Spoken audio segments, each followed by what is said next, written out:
Then we came home one day. I was driving, wasn't drinking, because people always go. And I opened the door and I tell my wife, somebody's in the house. And she goes, what do you mean? So I had one of those old StarTech phones, you remember those things? I said, 911, I say, hit send if you hear something. I said, don't worry about me, I know where the weapons are, I know everything, so don't worry.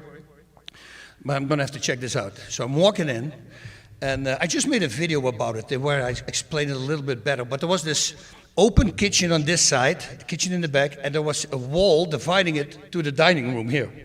Now, I thought that person was in the dining room.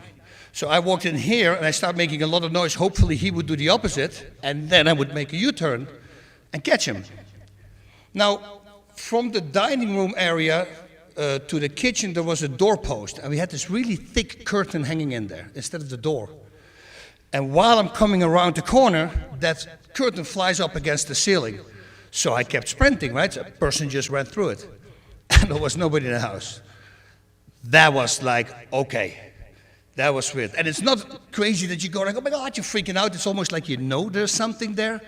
But when you see something right in front of you fly up against the ceiling and go back, and yes, the doors were closed. There was not a Hurricane 4 category going on or something. People go, maybe the window was open. Yeah, idiot. Oh, I never thought of that, Or somebody was pulling it with the fish line up. Yeah, okay. There was nobody in the house. People, that's what they do.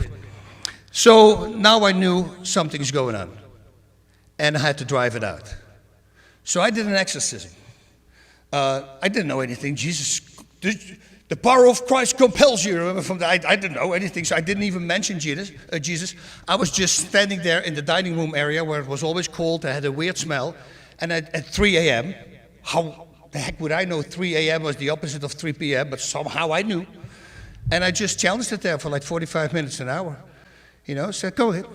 Make it physical or mental, whatever it is, but if I could hit you, yeah, that's a chicken thing to do. Maybe you want to just fight me, right? See who's the toughest. Nothing happened.